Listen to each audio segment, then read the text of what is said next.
Olá, Carlos Borges aqui, Old Waycast no nosso canal, e seguimos imediatamente a leitura das cartas entre Freud e Pfister, carta 35, 4 de julho de 1912, cartas no nosso módulo de psicanálise.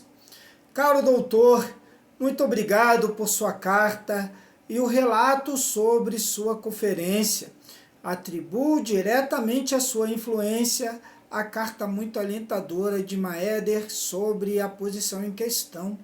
É pena que o senhor não tenha encontrado Jung, nem tenha falado com ele. O senhor poderia ter lhe dito, da minha parte, que ele pode muito bem desenvolver concepções divergentes das minhas, mas que eu deixo o pedido de que o faça sem má consciência. Rank publicou um grande livro sobre o problema do incesto, de cuja dedicatória eu me orgulho bastante. Também me alegrarei bastante por ver seu opus impresso. Com cordiais saudações e votos, seu fiel Freud. Carta 36, 2 de setembro de 1912. Caro doutor, vejo-me necessitado de lhe pedir um favor. Nós, Ferenc e eu, tínhamos o objetivo de, após a curta estada nesta região, visitar o professor Jones em Londres. Ele já havia reservado quartos para nós, mas agora minha filha mais velha adoeceu repentinamente, ainda em decorrência de sua mal-sucedida cirurgia há alguns anos. Retorno hoje a Viena, pois não posso mais encaminhar determinações e não me arrisco, em vista da incerteza da situação, em viajar à Inglaterra no dia 8 de setembro como combinado. Jones encontra-se junto ao senhor no congresso psicoterapêutico, mas eu não sei onde ele mora. Por isso, lhe peço que o procure e informe o conteúdo desta carta, para que ele cancele a reserva dos quartos. Ele não deve mais contar comigo, mas escrever-me a Viena. Cordialmente agradecido por seu empenho, seu fiel Freud. 9 de dezembro de 1912. Caro doutor, ainda não tinha respondido sua carta anterior quando chegou a de hoje. Eu sei, as notícias insatisfatórias me aborrecem. Tanto mais me alegraram suas boas novidades científicas e, principalmente, o fato de que seu livro tem avançado tanto. Eu escreverei com muito prazer um prefácio que defenda sua tese. No que concerne à sua análise da produção, quero sugerir-lhe que a deixe na Imago e faça uma concessão ao editor, para quem as coisas não são fáceis, reduzindo as exigências de desenhos, pois para a coletânea eu já tenho 2 trabalhos, Maeder e Hug, e meu editor original, Deutsch, torna-se rebelde. Como o senhor sabe, o Jarbach de 1913 está aberto para o senhor. Terminamos a questão com Bergman. Jung conseguiu colocar isso em ordem.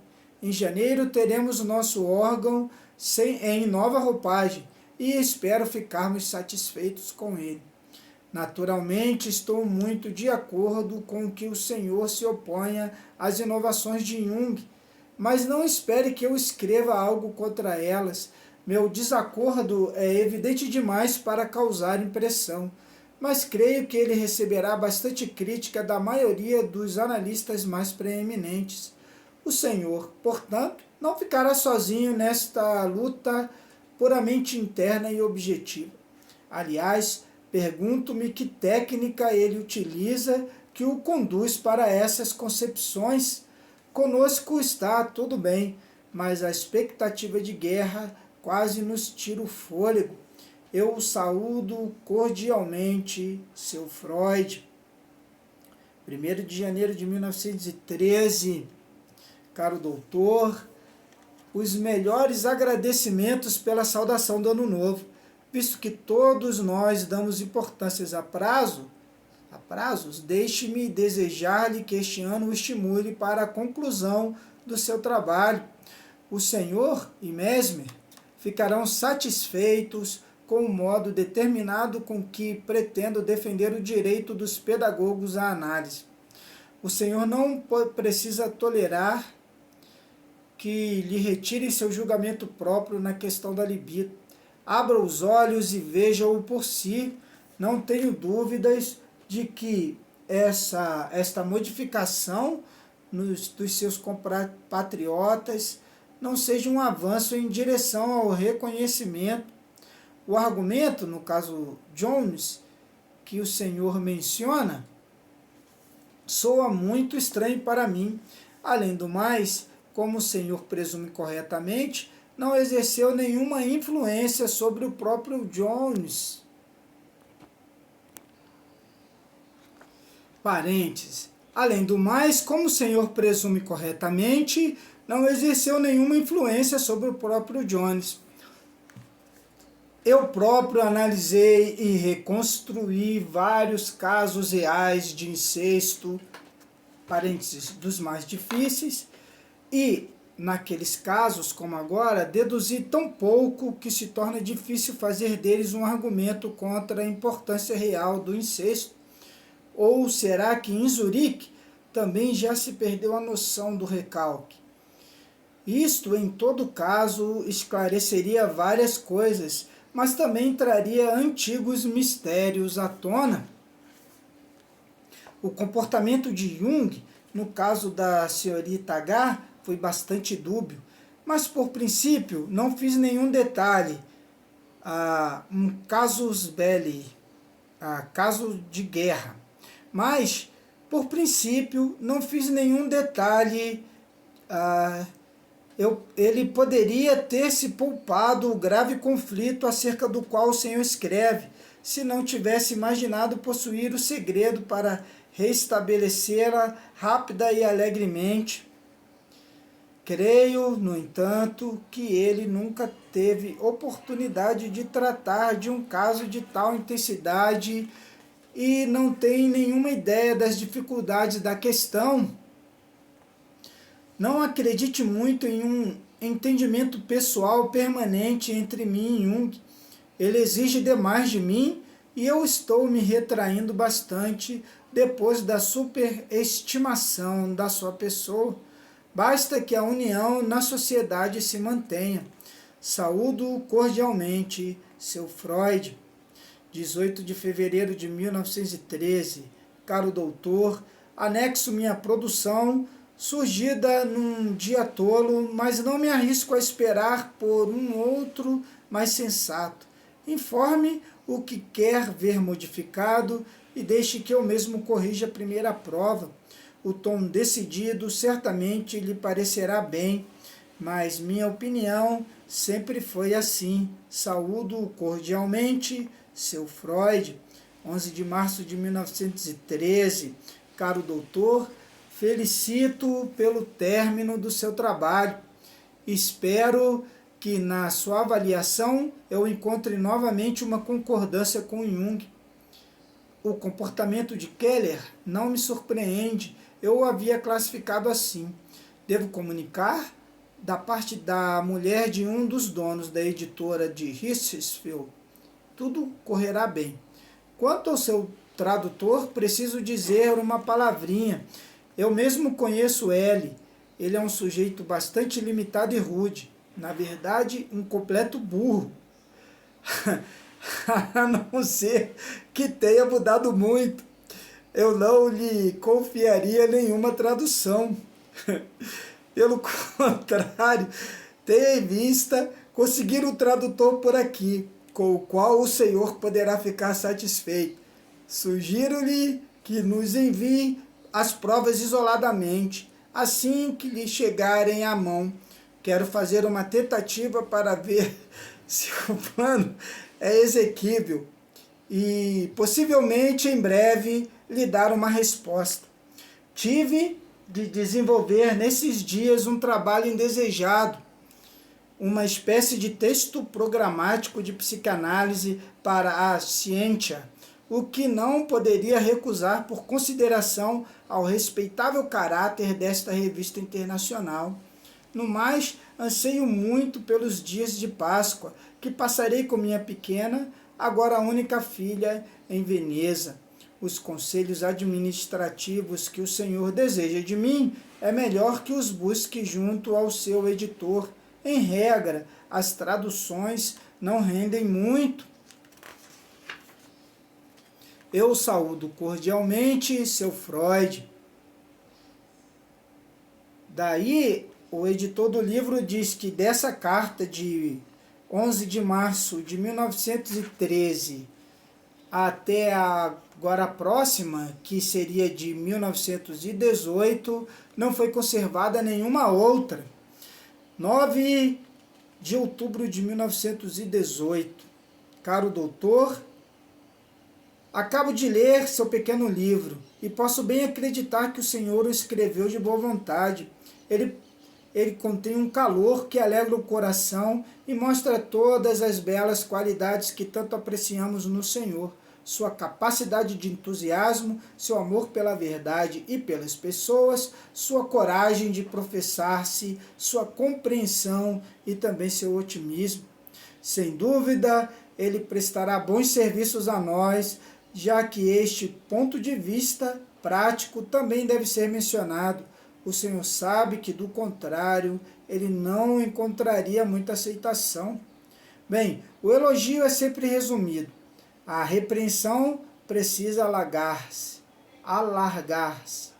Estou insatisfeito com um ponto, a saber, o seu desacordo com a minha teoria sexual e minha ética. Isto é, da última, eu até abro mão. Para mim, a ética encontra-se distante. E o Senhor é cura de almas. Não quero muito a cabeça sobre o bem e o mal. Não quebro muito a cabeça sobre o bem e o mal, mas em média tenho encontrado nas pessoas pouco bem. Na minha experiência, a maioria é ralé. Tanto faz se professam abertamente esta, aquela ou nenhuma corrente ética. O Senhor não pode dizer isso em voz alta. Talvez nem mesmo pensá-lo, embora suas experiências de vida dificilmente possam ter sido diferentes das minhas. Quando se insiste em falar de ética, eu me professo partidário de um ideal elevado, do qual a maioria dos que conheço, lamentavelmente, fica distante. Entretanto, o que há com a teoria sexual? Como pode ocorrer ao Senhor negar a decomposição da pulsão sexual em pulsões parciais, a qual a análise nos obriga diariamente? Seus argumentos contra ela realmente não são fortes. O Senhor não vê que a multiplicidade dessas pulsões remonta à multiplicidade dos órgãos, que são todos erógenos, isto é, têm o anseio de se reproduzir no organismo vindouro? E o fato de que todos os órgãos reuniram-se numa unidade viva, de que se influenciam mutuamente, se apoiam ou freiam, e de que mesmo no seu desenvolvimento permanecem dependentes uns dos outros, foram capazes de impedir a anatomia de estudá-los ou descrevê-los separadamente, ou de impedir a terapia de atuar sobre um órgão isolado, que preponderantemente se tornou a sede do processo enfermante ou seu agente. É possível que a terapia interna frequentemente tenha se esquecido desta correlação dos órgãos. A psicanálise empenha-se para não perder de vista esta conexão da vida pulsional sobre a separação das pulsões isoladas. Na ciência, primeiro é preciso decompor, depois reunir. Parece-me que o Senhor quer uma síntese sem a análise prévia. Na técnica psicanalítica, não há necessidade de um trabalho especial de síntese. Isto o indivíduo autonomamente providencia melhor que nós. Isso vale para todas as pulsões, até onde as conseguimos separar. Mas no pequeno livro, o Senhor não foi plenamente justo com as pulsões sexuais. O Senhor não disse em nenhum lugar que estas realmente têm uma relação mais íntima e um significado maior, não para a vida anímica como tal, mas no que importa, para se adoecer na neurose, e isto justamente por causa da natureza conservativa delas, da sua relação mais íntima com o inconsciente, com o princípio do prazer e com as consequências das particularidades do seu processo de desenvolvimento até as normas culturais. Nisto, penso eu, deve ter se escondido no Senhor o remanescente da sua resistência contra o sexual. Tente revisar este aspecto junto a si mesmo. Em termos terapêuticos, só posso invejá-lo quanto à possibilidade de sublimação em direção à religião, mas a beleza da religião certamente não pertence à psicanálise. É natural e pode permanecer assim que, na terapia, nossos caminhos se separem. Bem, à parte, porque nenhum de todos estes devotos criou a psicanálise, porque foi necessário esperar por um judeu completamente ateu. Com saudação cordial, seu velho Freud. Terminamos aqui mais uma leitura. A próxima já é do Dr. Fichte ao Dr. Freud, Carlos Borges, Audiocast na Antiga Estrada, a moda antiga.